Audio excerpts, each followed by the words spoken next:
I'd like to go ahead and welcome everybody for the Warrenton Board of Alderman meeting for Tuesday, August 5th, 2025. If you would, please rise and say the Pledge of Allegiance with us. I pledge allegiance to the flag of the United States of America and to the republic for which it stands, one nation, under God, indivisible, with liberty and justice for all.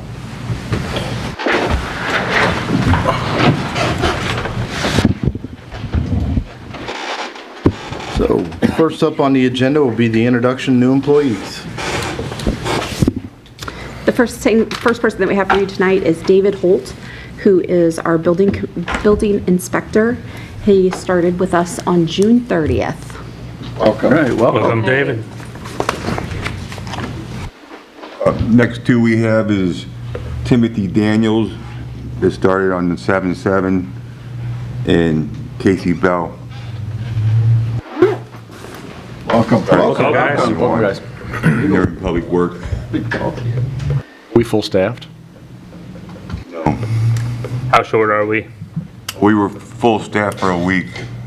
Well, good job, guy. Then we had somebody quit. Okay. So we had a full week on staff, full staff. I'll take it. So what do you think the biggest problem is there? The retention rates? Of why they're not staying? Yeah. Or hire, trying to find somebody that wants to work is one issue. Both. Yeah, and then the other issue is wanting to stay, and the one that just quit, I think he, I don't want to say he was an older gentleman, but the heat is kind of breaking everybody down. So that we're missing one out of the water department is what we're missing. He did a lot of our locates, so we're regrouping on that. But we'll get somebody in and get them close. We got a good group right now. Hired one of the new gentlemen that has experience, so that's a plus. Definitely. Thanks, Guy. PD would like to introduce Brendan Price, the start date of July 21st. Hi, Brendan. Welcome, Brent. Welcome, Brendan. I think I met him before. And we're one short, with one in background, which would make us full. Good to hear.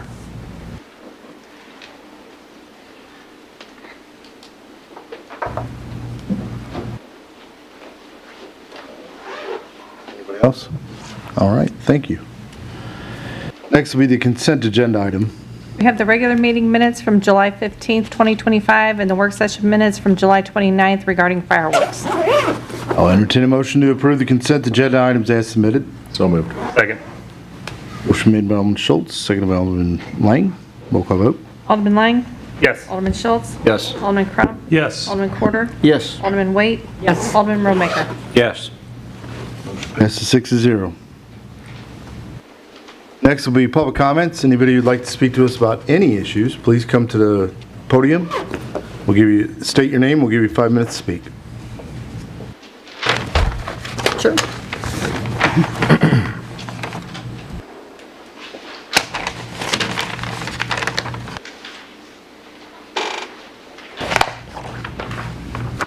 I'll try and make it short and sweet.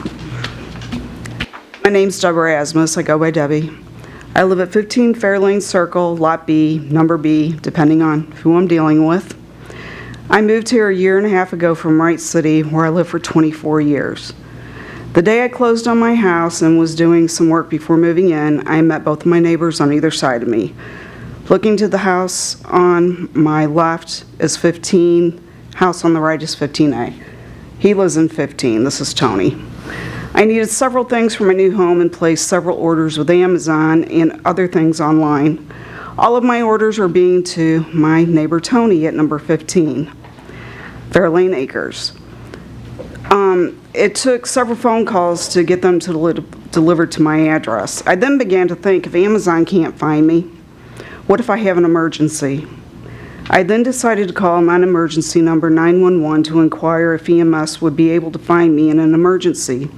I was told at that time there would be no issue and that they were aware of our strange house numbers. My concern was from a previous experience I had several years ago at my home in Wright City. Our addresses in our subdivision were our lot numbers. A man I was dating at the time had quadruple bypass surgery. I offered to let him stay at my residence and care for him, knowing that the ambulance district was only 1 mile from my house, in case of an emergency. 1 month after his surgery, he went into cardiac arrest in the middle of the night. I called 911 on a house phone and started CPR. I lived on Rodale Court, and it took almost an hour for EMS to get to my residence. My boyfriend died that night because EMS went to Rodeo, which was on the opposite side of Highway 70 and several miles away. A month later, 911 changed our addresses to a 5-digit number. I was glad they did this and hoped nobody would ever have to go through what I went through that night. Now on to my current situation. December 9, 2024, I started a fire in my new fireplace insert. It wasn't drafting correctly and my house filled with smoke. I was afraid something was wrong, so I called 911. After 15 minutes, nobody had showed up, and I called 911 back. They told me to go out of the house until they got there. I grabbed a few important things and went outside, and when I looked, it looked like smoke was coming out from underneath my eaves. I finally saw the fire truck, and I could tell he had no idea where I was. It was dark, so they couldn't see the smoke. I had to run to the middle of my driveway because my house sits back off the road. I jumped up and down, waving my arms for them to see me finally. My neighbor, Tony, told me they had driven around the block before coming back and seeing me. Luckily, there was no fire, and I've learned since then how to properly get my fire going with an insert.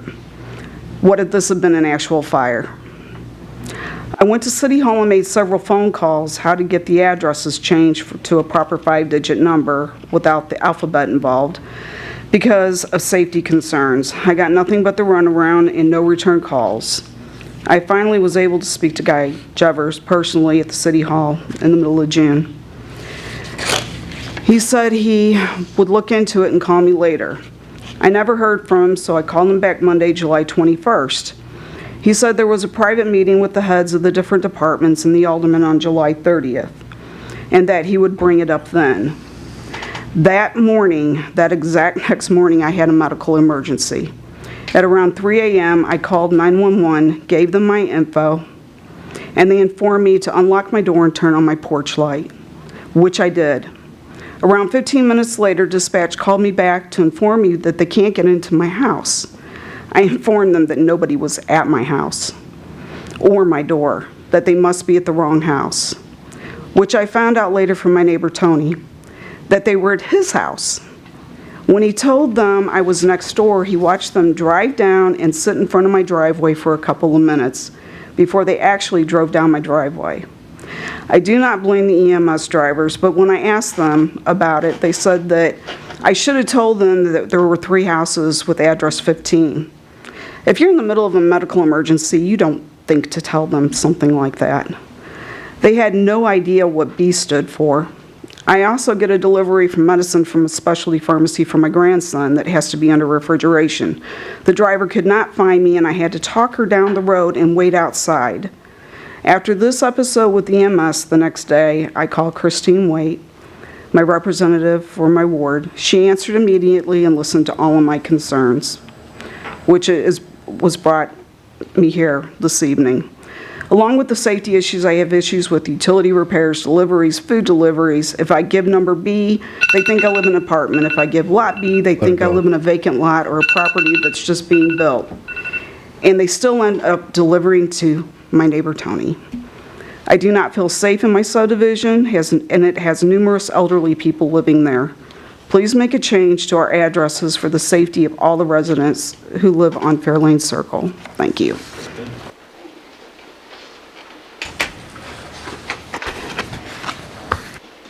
So to address that quickly, I believe we've looked into that with the postmaster correctly. We have, actually.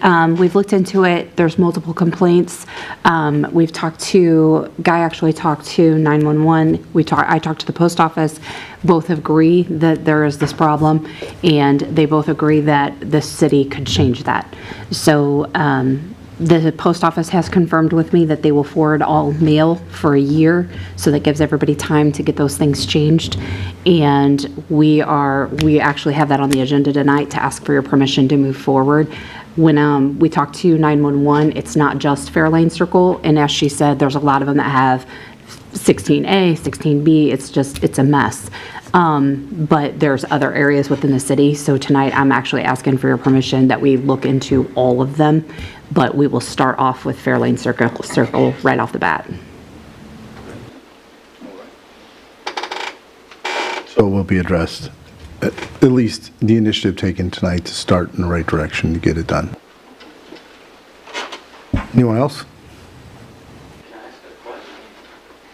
If you want to come to the podium, state your name if you would. My name's Tony Spinelli. I'm curious, she tried for over a year to get this address change. Is there any way you guys can all work together to make something like an actual path? Because I called you guys too on her behalf. I was told to call 911. 911 told me it was you guys. A post office said it was 911. There's no easy way. Within a week of her living there, she wanted to do this. Nothing. And everyone says it's everyone else. So if there's a way that you guys can try to work to make an actual path, that would be great. Obviously with good reason, you know, so nobody's just changing willy-nilly, but like a path that, a phone number, a set of requirements to do to send in something. Because it's a little ridiculous. For future ones that we were talking about? Yeah, because I mean, we're one neighborhood. No, I fully understand. So that was my, because I even told her, I'm like, everyone's telling you somebody else. And when I called, somebody in Warrenton said, the post office can do it. They say they can't, but they can. What are you supposed to do with that? You can't do anything. And I think there's been a lot of confusion over the years, and I'll just tell you from working with emergency services, there is a lot of passing back and forth and no clarity as to who it is. I believe just with what Brandy said, we've finally got clarity from both of them, and I hope we have it probably in emails, hopefully, where it's written down that Just something we set in can stone. make the change. Yeah. But I can tell you 5 to 10 years ago, it was by what your EMS number was to your house was primarily what would start setting your address.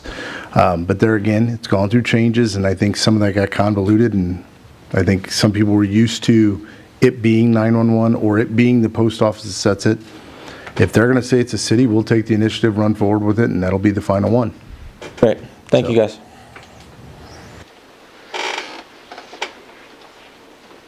Anyone else? All right. Next, we have Board of Alderman comments. Brandy, thank you. Guy, you also for taking initiative on this and getting this done for them. Not just these two, but everybody that lives down there. It seems to be a concern for them. So I'm glad you did that. I think this evening, Truesdale is doing the National Night Out. So I believe it started at 6 o'clock this evening, so I hope, 5? Okay, sorry about that. So if anybody's interested in that, thank Truesdale for all they're doing. They always have a concert and several other things. I think they're going to have fireworks as well, so big night. Any other comments? None. All right, we'll move on to some appointments. If nobody's read, I believe the Shops of Warrenton changed hands, about 2 weeks ago? Was that about when it was official, 2 to 3? Yeah. In the last month. So we do need to change some things on the SID, and I think the TIF. No, TIF stays the same, just the SID. So I believe for the first one, the appointments to the Shops of Warrenton Community Improvement District Board of Directors, Jerry Scheidegger as interim director to the term expiring March 19, 2027 on the CID or Community Improvement District Board of Directors, previously held by Brian King. I'm just going to go through this list before we go through and ask. You can just do them all. All right. Brian Scheidegger as interim director to the term expiring March 19, 2027 on the CID Board of Directors previously held by Bradford H. Proctor. Megan Welder to additional 4-year term expiring March 19, 2029. Brandy Walters to an additional 4-year term expiring March 19, 2029. And Kelly Barbie to a term expiring March 19, 2029. Entertain a motion, or if anybody has any questions about those, or we can talk about it. If not, I'll entertain a motion to approve the mayor's appointments to the Shops of Warrenton Community Improvement District Board of Directors. So moved. Second. Motion made by Alderman Quarters, seconded by Alderman Rollmaker. Roll call vote. Alderman Schultz? Yes. Alderman Crum? Yes. Alderman Quarter? Yes. Alderman Wade? Yes. Alderman Romaker? Yes. Alderman Lang? Yes. Passes 6-0. Next will be the approval for road closure for the Warrenton High School Homecoming Parade on October 5th, 2025. This is the same route that they used for the last, I don't know how many years. Nothing's changed. It's just the date. So, I think it's the same route that everybody uses, correct? Can we have just I don't even mind if it's just myself, have a small meeting with them beforehand? There was some confusion, not a lot. I just think it was new fair members that didn't know exactly how some of that flow, and they blocked off some roads that made it really hard to get around the city. So maybe from here on out, anybody's asking for that, I'd like to have just a short little meeting of what they need to keep for the flow to be able to follow through and us not get bogged down or bunched up somewhere. I can have them contact the chief of police. That'd be fine too. Do you know what time of day they do that? What is in the evening? 2 p.m. 2 p.m. 2:45. Oh, there it is. Yep. Anybody have any other questions on that? No. Okay, I'll entertain a motion to approve the road closures for the Warrenton High School Homecoming Parade on October 5th, 2025. So moved. Second. Motion made by Alderman Waite, seconded by Alderman Schultz. Roll call vote. Alderman Crum? Yes. Alderman Quarter? Yes. Alderman Wade? Yes. Alderman Romaker? Yes. Alderman Lang? Yes. Alderman Schultz? Yes. Passes 6-0. Next, we'll have the road closure for the Fall Festival on September 20th, 2025. This is for the Fall Festival that I'm sure you've heard quite a bit about. This is shutting down the street at 5 a.m. and reopen 2 a.m., but that's just approximate times. Once they get the stage moved, the street will be open and it'll be good to go. Any questions on that? I'll entertain a motion to approve the road closures for the Fall Festival on September 20th, 2025. Second. Motion made by Alderman Lang, seconded by Alderman Romaker. Roll call vote. Alderman Quarter? Yes. Alderman Wade? Yes. Alderman Romaker? Yes. Alderman Lang? Yes. Alderman Schultz? Yes. Alderman Crum? Yes. Motion passes 6-0.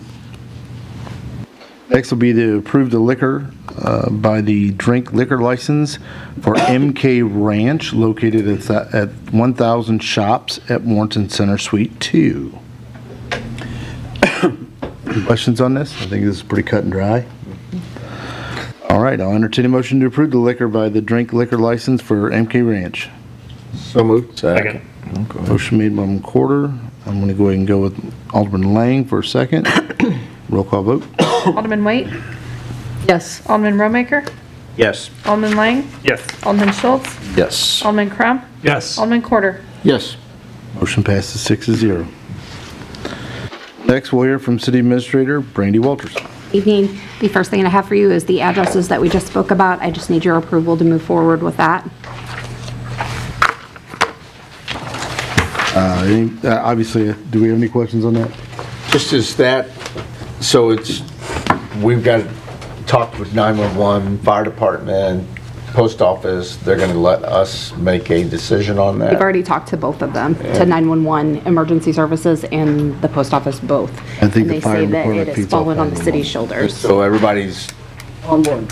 So we don't, once we get this ball rolling, we're not gonna have to say, wait a second. Okay, good deal. So everybody will get a 5-digit number, is that correct? That's what I'm guessing. It'll be, probably it'll be a 5-digit. 5-digit number. So what I will do is I'll go up and I'll talk to Tina at dispatch. We'll pull the map out. They'll do a 5-digit number, and then get that together, make sure the post office is okay with it, which will be fine, and then move forward with that, and then we'll look to see what other issues we have in town and move forward with that. And then the post office, I believe, said that they will send a letter out to the addresses that were changing, saying they got a year to get their drive, is that correct? No, they said they'll forward mail for a year. We'll send out We'll notification. send, okay, so we'll send out the letter, they'll forward the mail for a year to get that, because there's so much to play in this, driver's license, all that, So will we send one out to that neighborhood or those neighborhoods prior to us making that change? Or are we gonna surprise them and say, your new house number is? We can send it out prior and let them know that, hey, this is coming within a certain period of time. Okay. Your address is going to be this. And I believe they're required to display that number somewhere, right? Correct, after they're assigned that? Right. We'll have to find that out for sure. I know it's in city code that they have to display it. I don't know if 911 requires it in a certain space, a certain place also, but we'll find that out. The reason I say We'll this put all is that 'cause information in there. my guess is we're gonna get a little bit of pushback on some of these houses that are out there that have brick mailboxes with their numbers on them. Yeah. So, that may be an issue. I just, it is what it is, but I mean, I hate that's gonna happen, so. Should have happened a long time ago. Thank you, Brandy, appreciate it. Any other questions? I'll entertain a motion to have Brandy Walters proceed with the address changes within the city encompassing Fairlane Circle and others. So moved. Second. Motion made by Alderman Waite, seconded by Alderman Lang. Roll call vote. Alderman Romaker? Yes. Alderman Lang? Yes. Alderman Schultz? Yes. Alderman Crump? Yes. Alderman Corder? Yes. Alderman Waite? Yes. Motion passes 6-0. We will have a Ways and Means meeting in here at 5 PM on September 16th, which is just before the regular board meeting. And then we also need to schedule our annual all-day planning meeting, so I'll be sending that out to you probably tomorrow. We're looking at the first week of September, or the first week I was hoping that would work, and Alderman Lang actually reached out to me on that, and that's not gonna work, so we're gonna have to move it to the second week of September. So I'll be asking for your guys' availability for that week, so we can schedule that day. And then just dates, just for you guys to remember, next Monday on August 11th is large pickup on the north side. August 12th is large pickup on the south side. And then we have our employee summer bash on September 3rd from 11:30 to 3:30, which City Hall will be closed during that time. On September 20th is the Fall Festival featuring Jody Messina, Butch Wax and the Hollywoods, and Alex Day. And then December 6th at 5 PM is Hometown Christmas. So on the Fall Festival, are we doing a car show this year? Not have that scheduled. We ran out of room. Question, Brandy. Can you get the numbers for the attendance for the previous 5 years for the Fall Festival? We would not be able to tell you that. We don't do any type of checking or anything else. No, there's no. No idea Nope. what the No, attendance because is. everybody's coming from all different directions. There's Nope. no check-in. Nope. We have no idea. Nope. We can guess, but it's not gonna be accurate. Yeah, it's hard. I mean, if I was to guess, I'd tell you about 2,000 to 3,000. Yeah. You can count in about 3/4 of the way up Main Street that it is packed with people, Oh, yeah. but no way to really. I want to know what the justify. difference is between, spending a lot of money trying to get a big name act in, which is not really what they used to be sort of thing, what you're expecting, then hiring local, like Butch Wax. Between 500 Day. to 3,000 would probably be your difference, because the first year we hired Dr. Chevegas, and we had maybe 200 if we were lucky. Second year we hired, we had 38 special, and you could hardly get down Main Street. That's what I want to know, the numbers. I But it mean, depends. Yeah. But it depends. It just doesn't, I mean, because it's an open event, it's hard to quantify how many people are actually there. Now with the car show, is that something that we could bring back in the future? Because I know a lot of people did miss that last year. I think we'll have to look at the venue and see where it could actually fit. Because like I said, we have so many vendors now and Yeah, I think we also have to modify the car show itself. We would give out 20 to 30 awards, and it Oh, was yeah. like sitting up there pulling teeth for everybody except for the people that were winning the awards.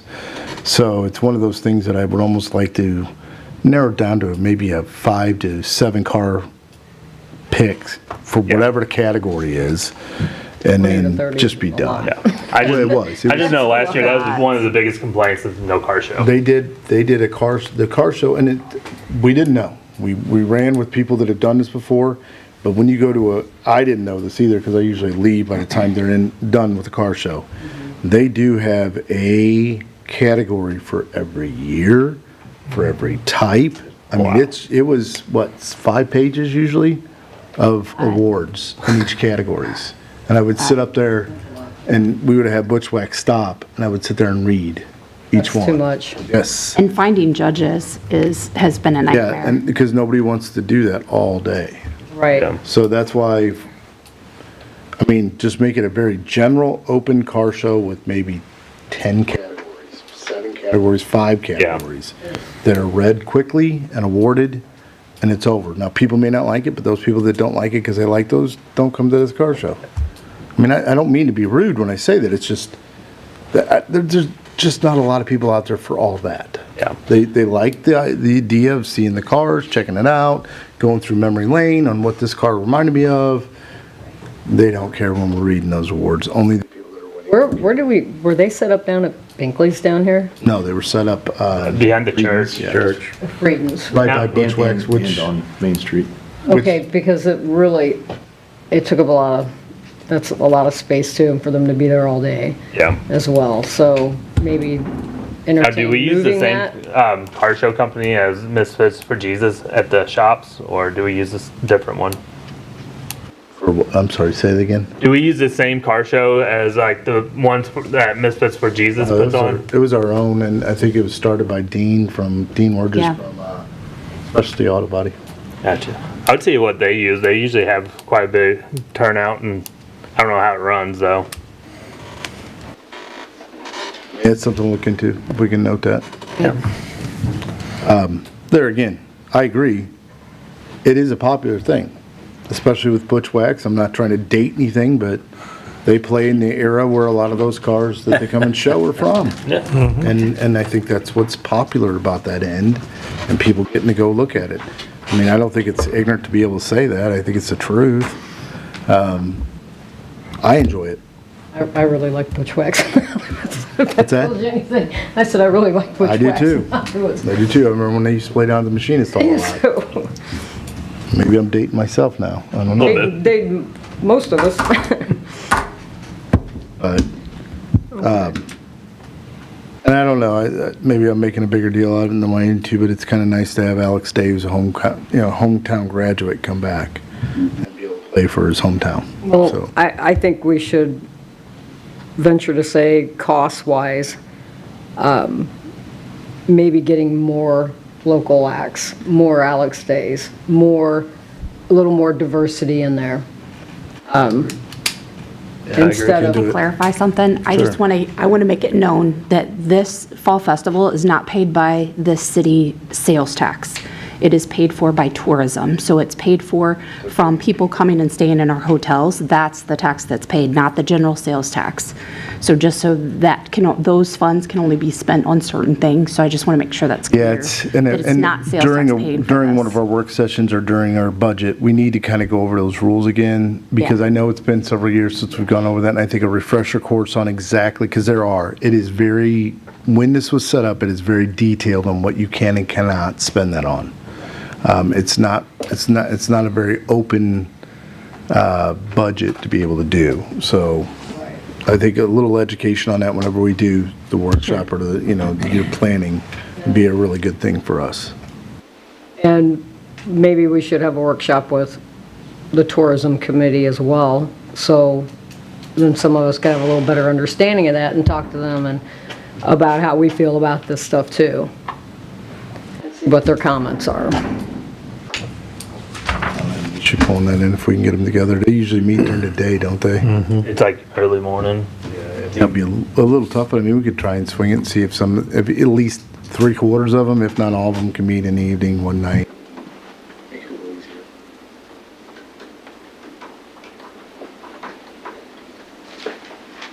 That's all I have for you. Thank you, Brady. All right, next we have Ground and Maintenance Director, Justin Knoll. So good evening, Mayor and Board. You have our monthly report for June. Of course, again, the heat was quite the bear through the month there, but the guys did a great job sticking through it and still getting all their jobs done. Kind of some updates on some more recent stuff. At Morgan Park, we just had the playground fence completed, so that's all the project's just about wrapped up. We do still have to get the power, the parking lot lights and a few things finished up, but the park's open. People have been enjoying it, of course. Spent quite a bit of time at the pool park, cleaning up the park itself and along the disc golf course, removing brush, doing some broadleaf weed spraying along the fairways and property lines. Moving on, we had 9 pavilion rentals for the month. And then also kind of coming up this week for Dyer Park, we have our last concert in the park, and that's Drawl STL and their country music band. And that'll start this Friday, and it'll be from 7 to 9 o'clock. 7 to 9. That's all I got.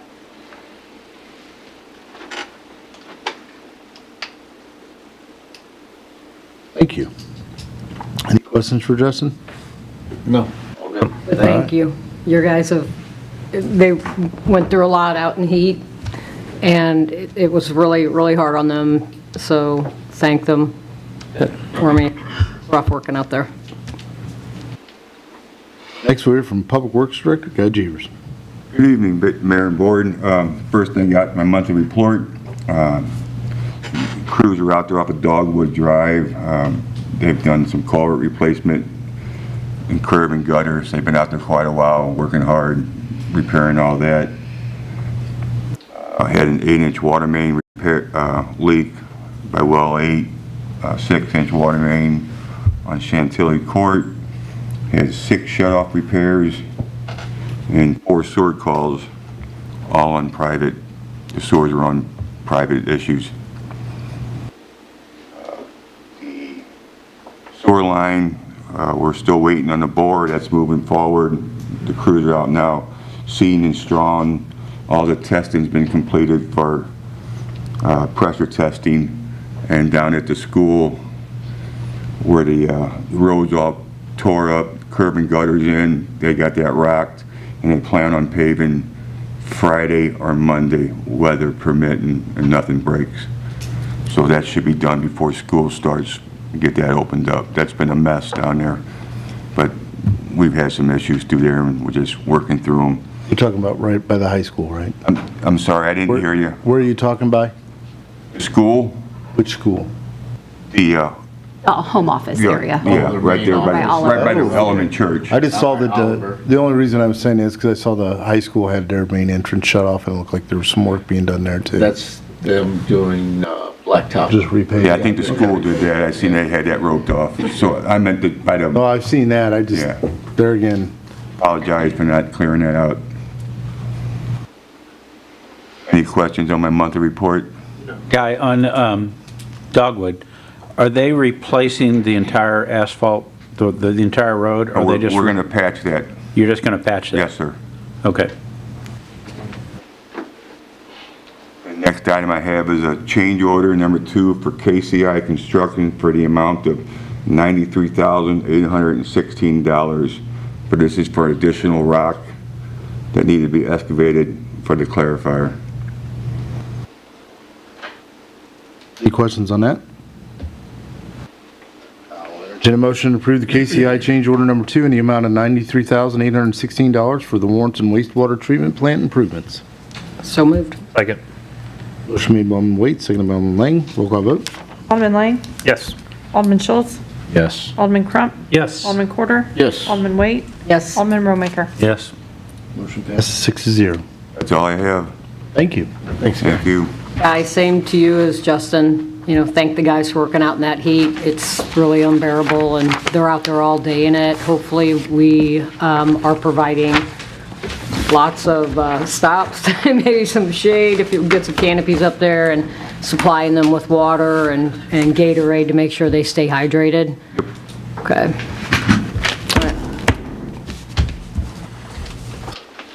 Right, I'll entertain a motion to close the regular Board of Alderman meeting. So moved. Second. You got a second. I did. Motion made by Alderman Quarter, second by Alderman Lang. All those in favor say aye. Aye. All those opposed say nay.